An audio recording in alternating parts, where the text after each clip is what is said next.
আজি তৃতীয় আৰু চতুৰ্থ বৰ্গৰ কৰ্মচাৰীৰ পাৰস্পৰিক বদলিৰ বাবে পৰ্টেল মুকলি স্বাগত সতীৰ্থ পৰ্টেল মুকলি কৰে মুখ্যমন্ত্ৰী ডক্টৰ হিমন্ত বিশ্ব শৰ্মাই দিছপুৰ লোকসেৱা ভৱনত মুকলি কৰে এই পৰ্টেলটো এই পৰ্টেলৰ জৰিয়তে ত্বৰান্বিত হ'ব তৃতীয় আৰু চতুৰ্থ বৰ্গৰ কৰ্মচাৰীৰ পাৰস্পৰিক বদলি প্ৰক্ৰিয়া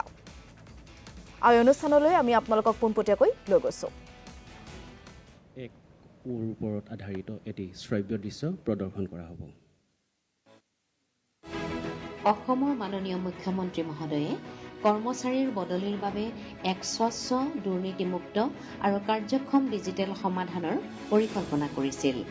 যাৰ ফলত সৃষ্টি হৈছিল স্বাগত সতীৰ্থ পাৰস্পৰিক বদলীকৰণ পৰ্টেলৰ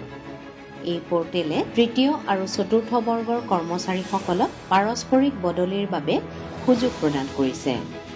স্বাগত সতীৰ্থ একৰ সময়ছোৱাত আবেদন গ্ৰহণৰ বাবে পৰ্টেলটো 2025 চনৰ 1 জানুৱাৰীৰ পৰা একে বৰ্ষৰে 28 ফেব্ৰুৱাৰীলৈ খোলা ৰখা হৈছিল এই সময়ছোৱাত প্ৰায় 31,000 গৰাকী কৰ্মচাৰীয়ে পঞ্জীয়ন কৰিছিল তাৰ ভিতৰত 21,000 গৰাকীয়ে নিজ প্ৰফাইল পূৰণ কৰিছিল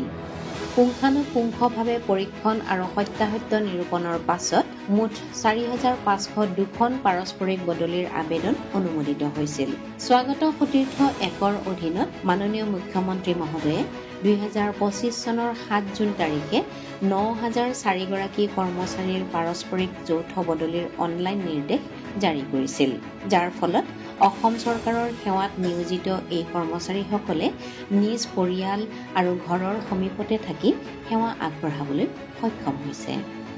নমস্কাৰ মোৰ নাম দনেশ্বৰ ব্ৰহ্ম বৰ্তমান অৱস্থাত মই কামৰূপ মেট্ৰত আয়ুক্ত কাৰ্যালয়ত কৰ্মৰত হৈ আছো প্ৰথমতে মই নলবাৰী জিলাত পোষ্টিং হৈছিলে যিহেতু মোৰ ঘৰৰ পৰা দূৰ আহিব পৰা নাছিলো সঠিক টাইম হিচাপত লগতে মোৰ মা দেউতা জ্যেষ্ঠ নাগৰিক মই তেখেতসকলক চোৱা চিতা কৰিব নোৱাৰিছিলো লগতে মোৰ দেউতাৰ লিভাৰৰ অলপ বেমাৰ আছিলে মই তাৰ পৰা চোৱা চিতাটো বহুত অসুবিধা পাই আছিলো লগতে আৰ্থিক হিচাপত মই বাহিৰত থকা হিচাপত তাতে ভাড়া থাকি বহুতখিনি পইচা গৈছিলে তো মই আৰ্থিক হিচাপেও অলপ চোৱা চিতা কৰিব পৰা নাছিলো ঘৰত স্বাগত সতীৰ্থ পৰ্টেল খুলি দিয়াৰ বাবে বহুতখিনি অসুবিধাৰ সন্মুখীনৰ পৰা মই বাচিব পাৰিলো এই সুবিধাটো দিয়াৰ বাবে মই আমাৰ মুখ্যমন্ত্ৰী চিৰজীৱনৰ কৃতজ্ঞতা থাকিল মোৰ নাম শ্ৰী পৰাগমণি ডেকা মই জনাব বিচাৰোঁ যে মই 2023 চনত নিযুক্তিপ্ৰাপ্ত বিত্ত বিভাগৰ তৃতীয় বৰ্গৰ এজন কৰ্মচাৰী মোৰ পূৰ্বৰ কৰ্মস্থলী আছিল শ্ৰীভূমি জিলা মোৰ বাসস্থান বাহেতা চাৰিআলিৰ পৰা বহু দূৰত আছিল আৰু সেইকাৰণে মোৰ বহুতখিনি সমস্যা হৈছিল মোৰ তেতিয়া দেউতা কেঞ্চাৰ পেচেণ্ট আছিল আৰু প্ৰায় চিকিৎসাৰ প্ৰয়োজন হৈ আছিল কিন্তু মই মাননীয় মুখ্যমন্ত্ৰীৰ আঙুলিৰে মুকলি কৰা স্বাগত সতীৰ্থ পৰ্টেলৰ দ্বাৰা অনলাইনেৰে আবেদন কৰি আজি মই গুৱাহাটী মহানগৰী জিলালৈকে বদলি হৈ আহিবলৈ সুবিধা পাইছোঁ ইয়াৰ কাৰণে অসম চৰকাৰ তথা মুখ্যমন্ত্ৰী ডাঙৰীয়াক ধন্যবাদ জনাইছোঁ আমাক এইখিনি সুবিধা প্ৰদান কৰাৰ বাবে এতিয়া আমি ট্ৰেন্সফাৰৰ বাবে কাৰ্যালয়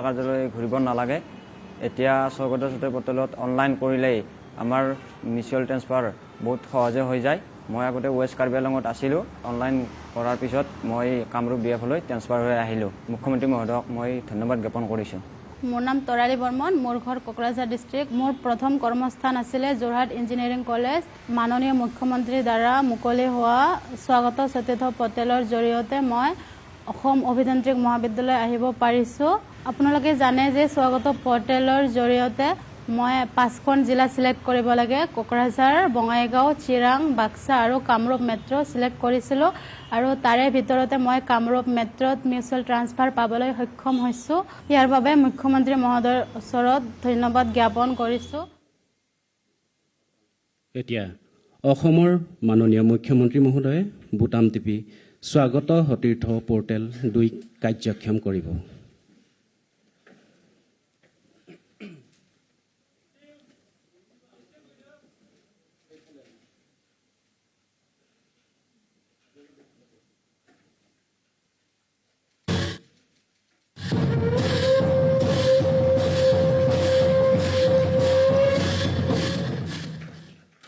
www.swagatasatithya.assam.gov.in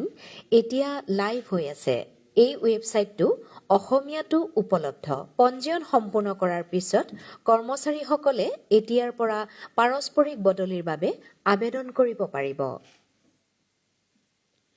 এতিয়া আজিৰ অনুষ্ঠানৰ মুখ্য অতিথি অসমৰ মাননীয় মুখ্যমন্ত্ৰী ডক্টৰ হিমন্ত বিশ্ব শৰ্মা মহোদয়ক তেখেতৰ বহুমূলীয়া বক্তব্য প্ৰদান কৰিবৰ বাবে অনুৰোধ জনাইছোঁ।